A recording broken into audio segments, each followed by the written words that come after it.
Hello, and welcome to Real Person Reviews. I'm Sam, and I'm a real person.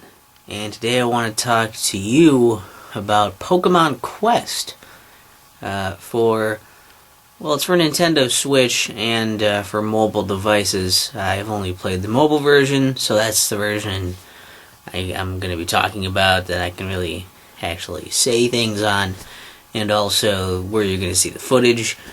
It's going to try to get some footage from the phone somehow, so that'll be great. I'm sure it'll look amazing. There's a lot to say about this one, so I'm going to really encourage you to check out that written review linked in the description, because I'm going to try my best to at least hit a lot of the basics of this game. There's a lot of mechanics and those little details to mention, and I know I'm going to miss a bunch of them trying to do this here, so just giving you a nice heads up on that. But other than that, I think that's all we got to do for preface, so let's just get right into it. So Pokemon Quest is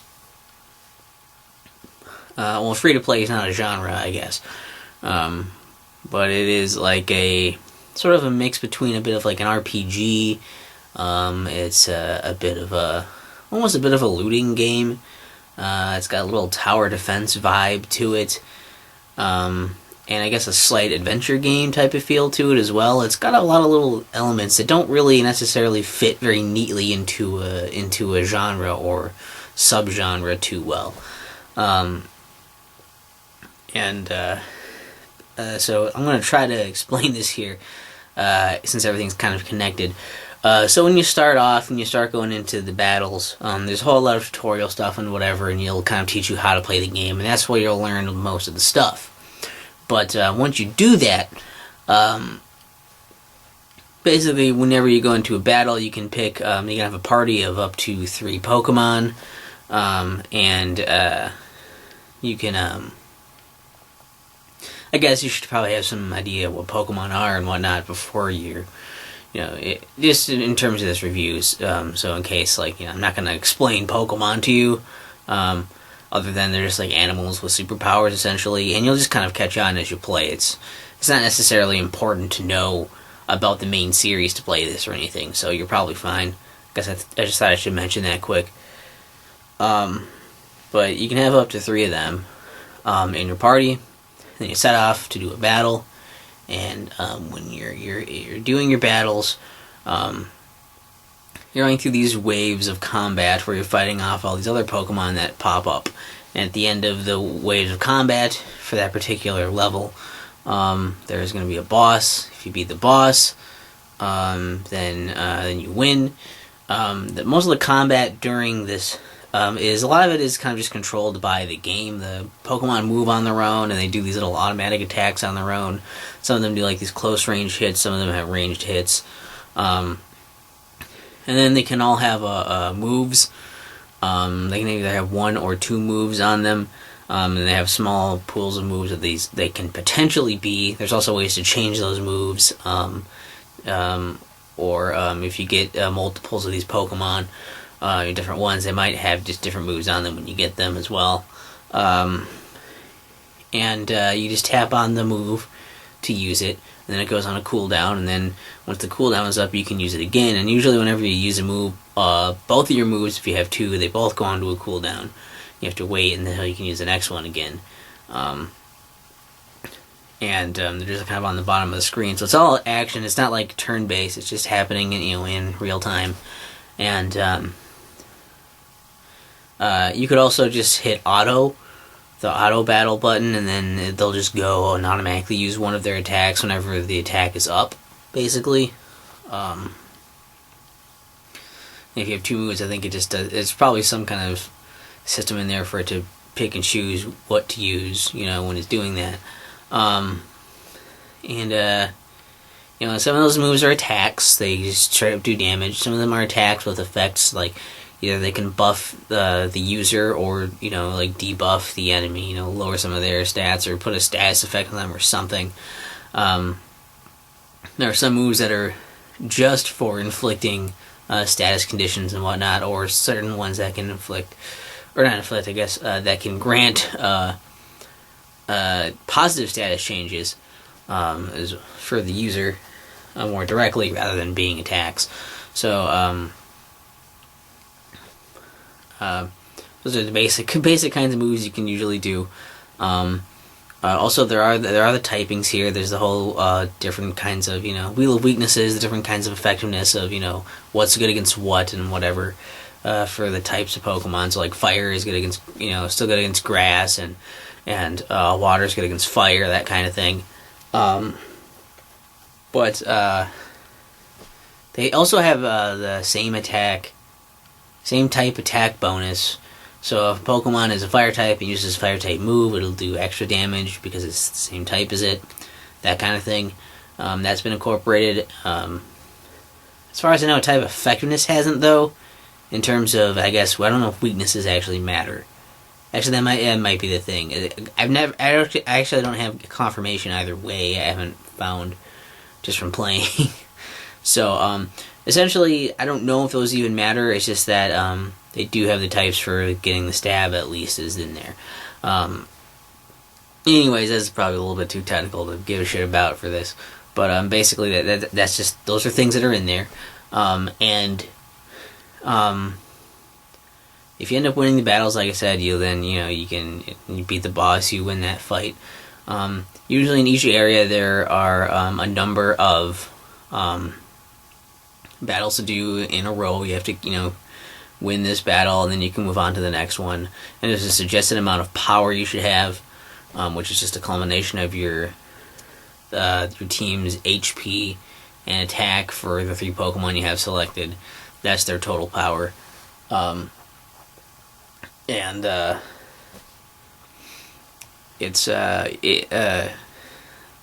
you beat enough of those, at the end of the area, there's going to be a boss level that just has a very big, very powerful Pokemon at the last wave that is the boss of that area. Sometimes you unlock more areas as you complete them, and sometimes you unlock multiple areas at a time, and usually each area also has some kind of bonus type.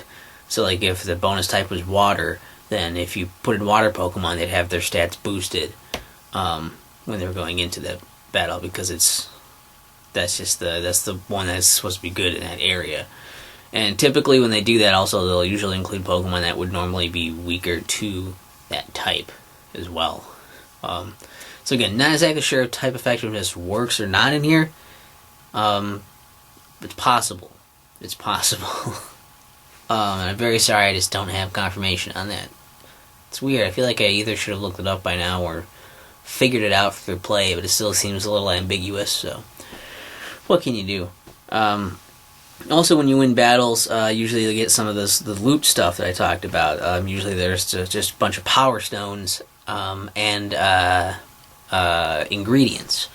So the power stones you use on the Pokemon themselves, there are move stones, HP stones, and attack stones. The move stones are for putting on your moves. They can affect those. Like some moves you can put a stone on there and you can use the move multiple times. Some of them you can put on and have it share its effects. The positive effects for like those ones that give you buffs. You can have that share it with the whole party. And a few other ones in there. There's different effects on those. There are also like the 8, and for the moves, if you have one move, it is going to be a 3-slot move, so you can put on 3 power stones on that, or 3 move stones. And then if you have 2 moves, it's either going to be each move has 1 slot, or one move has 2 slots and the other has none. And certain moves only let you use certain stones on them, so you gotta, depends on the move and what you're trying to do with it and all that. Each Pokemon also has a 3x3 grid, where they can put power stones on them of the HP and attack stones. And each slot either is going to be specifically for an HP stone, specifically for an attack stone, or it'll be interchangeable, so you can pick which one goes there.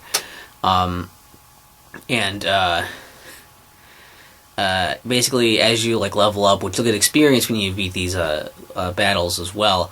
And that experience, more experience points you get, the you start leveling up, or whatever. And if you level up, it increases all your stats. And also at certain levels, you can slowly see yourself unlocking the different slots. So essentially, by the time you're level 100, you will have all the slots unlocked. And whenever you make a vertical or horizontal line of 3 stones in there, you will unlock a bingo bonus, is what they call it, which is just like some other little like boost, and it depends. Each Pokemon has different bingo bonuses. Also, these attack and HP stones can have, they have a number on them that is a flat increase to your HP or your strength, which are your main stats. You do have other stats, and you can see like a breakdown of those, but the main stats you're focusing on are mostly HP and attack. And each of these stones can also have some kind of other effects on them. They might increase some of those other stats as well. Like they increase movement speed, so you walk around, and they'll walk around the maps faster on their own or whatever, so they can get around and save some time in those fights. You can increase your crit chance or crit damage. You can get hit healing, and there's a whole bunch of different effects that are on each of those. And so you have to kind of consider like do you want the boosts or do you want just the flat number increases more, or what's important for what Pokemon. You also have a limited amount of space in this box to hold all these power stones, so you can increase the box size. You also can only have so many Pokemon in your box of Pokemon. You can increase that box size as well, but they all have a cap of how much you can hold in them before you have to start getting rid of them. If you recycle the different power stones, you get more ingredients for it. The ingredients are used back at your base camp, which is just on a different screen, basically. And you go there, and you can put these into this cooking pot. They're like 5 slots, and each slot takes, depending on the cooking pot you have, they're like better and better ones take more and more of the ingredient, per slot. You put all of like the ingredients in there, and you have to pick from all your different little ingredients that you've picked up along the way. Pick 5 of those to put in there in whatever quantity, depending on the pot, it is. And then depending on that combination, you'll get these different dishes. Sometimes there's multiple combinations of things that'll create the same dish, but depending on what you put in there can create a better quality of it. And there's so depending on the dish and the quality of the dish, you'll be seeing different percent chances of getting different kinds of Pokemon, and they'll just show up at your camp, and that's how you befriend them and essentially catch Pokemon in the game. Just through making these dishes. Of course, when they cook, you have to then go out and do more battles. Like a smaller dish or a less complicated dish is probably only going to be a few battles, where if you have a really big dish, a really special one, is probably going to take you more battles. And then once you do those, you can come back and then open up the pot and it lures Pokemon. You also get 1 Pokemon show up at your camp each day. And you can also go into like this mode and especially since you can get too many Pokemon and whatnot, you can actually either sacrifice your Pokemon to raise the level of another one, to train it and give them more XP, or you can sacrifice them to try and change the move of a Pokemon. So if you have a Pokemon that has good stats, or it seems like a good layout of other things, or you like that Pokemon but you don't want to necessarily try to get another one of them, you can sacrifice other Pokemon you have a surplus of, and you can try and just give it a better move then. What else? And there's a lot of that is the main mechanics. There's also a lot of little quests you can do along the way, kind of achievement style quests. Some of them are just kind of from playing the game. As you progress, you'll just kind of naturally unlock them, and they give you rewards. There are some decorations you can get also for your camp. I think some of those are rewards. Sometimes it's materials. Sometimes it's the in-game currency. Which are like PM tickets. You use those to speed up dishes or to get more energy, because that's another thing, is that every time you go do a battle, it uses up 1 energy, so you can refill your energy with those PM tickets if you want.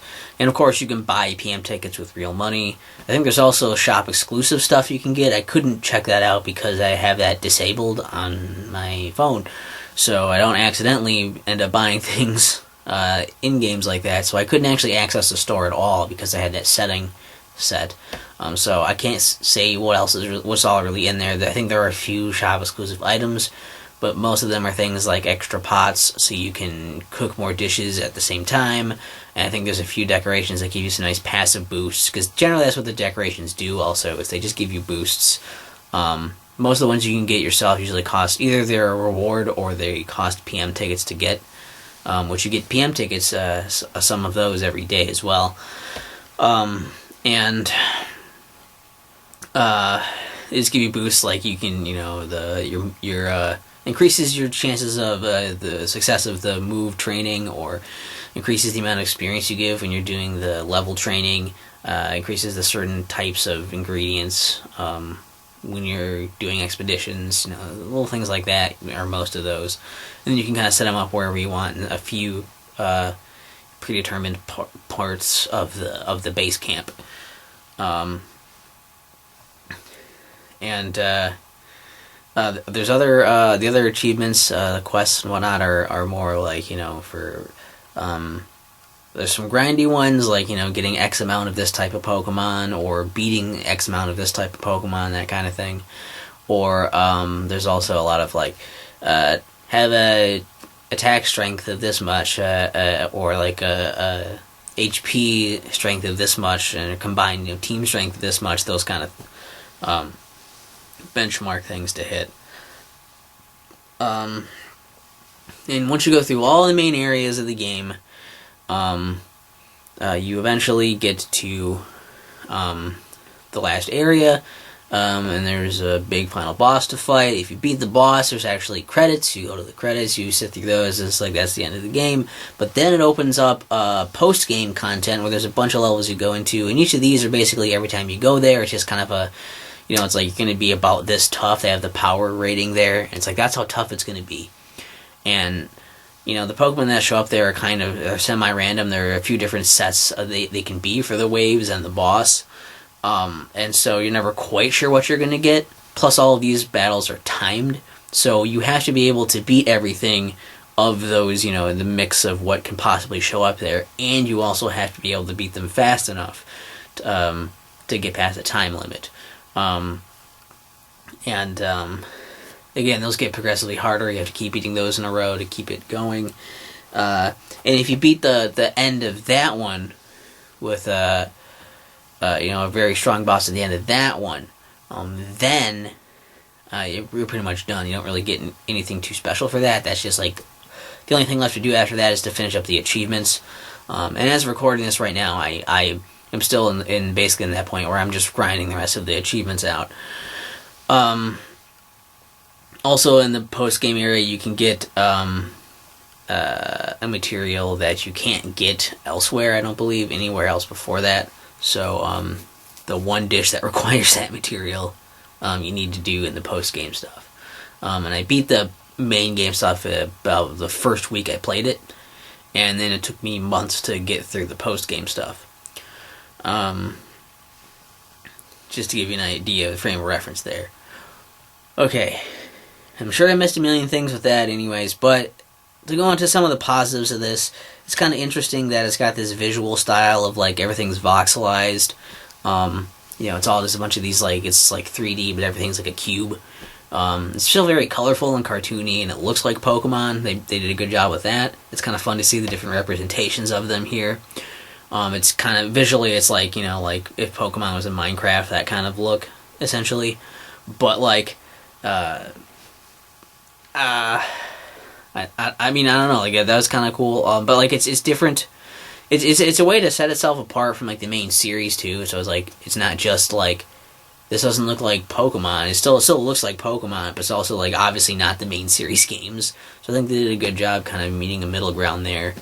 What I heard of the music before I stopped, putting headphones in for this game, was, like, it was neat, it was interesting, kind of like techno-y-esque kind of like music going on there. It was interesting. I like for being a free-to-play, casual, like, mobile game, I think it works pretty well. It's a game, and I felt like there was some strategy to it, and like after a while, I kind of stopped bothering. Like I played for a little bit trying to hit the different attacks and whatnot, but eventually it was just so much like waiting for those cooldowns, and then a lot of times they were coming at the same time, so I had to hit one and then the other and keep hitting things. And it didn't really matter that much because I was just hitting them immediately once they came up. So what I mostly did was I started doing the auto battle things. And so I turned it a bit into more of like a tower defense type of feel for that. Where I basically, I would set up my team, and usually they would only have I would try to get them to have one multi-slot move, and then so that's the only move they'll do every time. And then whenever the move is up, they'll just do it. And so I would basically use that, and then try to assemble teams that would work to beat whatever I was trying to beat. So it made it more of like a strategy kind of thing and a tower defense kind of thing. So that was pretty fun to do it that way. Interesting to see the different combinations and how they work together. It's also kind of neat that it made me appreciate different Pokemon as well. Like in the main games, it was like, well, I played those, and it's like I kind of had my favorites there, and I used them a lot. So it was kind of nice to have to not feel like I'm necessarily forcing myself to use different Pokemon to check them out. Here it was more like just the ones I found helpful were different than what I necessarily would use in the main games for some of them, and that was really cool. Like Onix was super helpful. I got Onix early on. It had Harden, and it could do that and share it with everyone, and then it was just everyone had a lot of buff defense, and so it was harder to beat them. And a lot of my battles were played out okay, well, especially before I got to the post game stuff with the time limit, it was most of the main stuff was we just kind of kept whittling away at the opponents because Onix had a lot of natural HP healing Power Stones on him, and he kept using Harden, so he has really high HP, he has really high defense, and just, basically the idea was that as long as Onix doesn't die, we'll eventually beat the other, the enemies, and that was kind of just how I played it. It made me really like Onix, and he's probably was one of my favorites in this one, so it's interesting. And it works well, just for kind of more casual play, for the mobile setting and whatnot. And it was I think there's enough to do on it on a daily basis to be able to. Like I said, I was able to beat it in a week, so there's enough to do on a daily basis for this. It's cool that there's an ending. I love that a fucking mobile game has an ending like this. I was not expecting there to be fucking credit screen and be you beat it. Thanks for playing, and then also then there was the post game stuff, and that had an end. And then there's these achievements, and even those have an end because I'm gonna run out of those and finish those, and then the different levels of beating it. I think this is kind of nice that there's it gives you a few different chances to bow out and be that's good enough, I'm done. And there's a few other things to get if you want, if you want to try to get all of the shiny Pokemon, I guess you can keep playing for that maybe. So I don't know, there's that.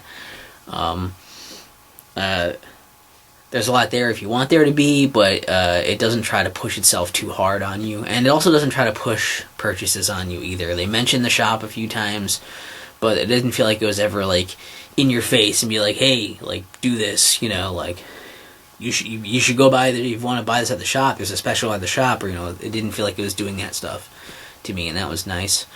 And also just the fact that the energy, the way that works too, it's it takes a while to refill the energy. I don't remember how long it is. It was 20 or 30 minutes or something for each piece of energy, something like that. And yeah, it's I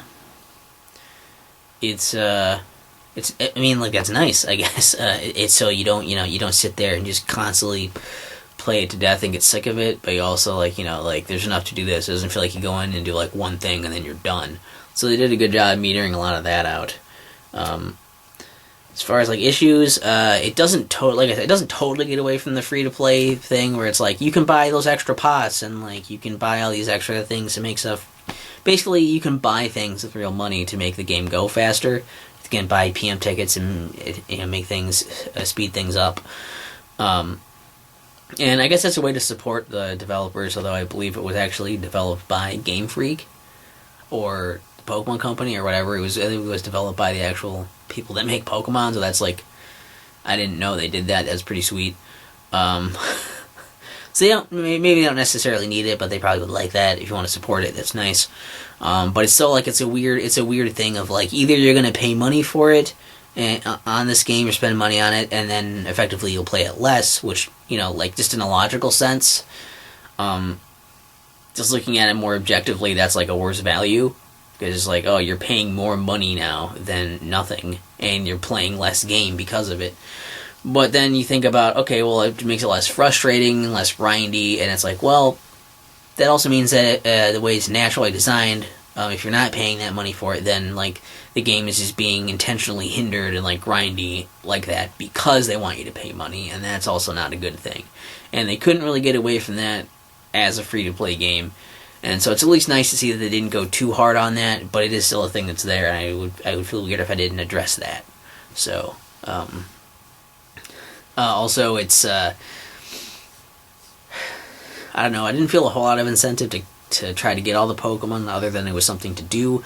There's a lot of things like you can do just for the sake of progress, but especially near the end, it's like there's not as many things to beat anymore, or things to see. And so it's a lot of get this, X amount of this Pokemon, beat X amount of this Pokemon, and like, keep doing things a bunch of times until you've done them a bunch of times. And it doesn't really feel as rewarding or exciting anymore, and it starts to become more of like a chore, and a grind. And while it's still something to do, and it kind of like gives you some idea of focus, there have been a lot of times, especially now near the end, where I've just it's like I have to do these battles so I can get my stuff cooked, and I have to, level up my Pokemon and whatnot. And so a lot of it is just, I'll start the battle, it's on auto battle, and I'll just, go do something else for a few minutes, and then once it's done, I'll start the next battle and do that until I'm out of energy. I'm not even really paying attention to it anymore. So it definitely can wear out on you. And I don't know how appealing it would be on the Switch either, because that's a thing I've heard a lot of people say that have a Switch are saying that, well, I could play it on there, but there's so many other games to play on the Switch, and it seems like the kind of game that would be more appropriate for a phone or something anyways, so they don't really want to bother playing it on their Switch.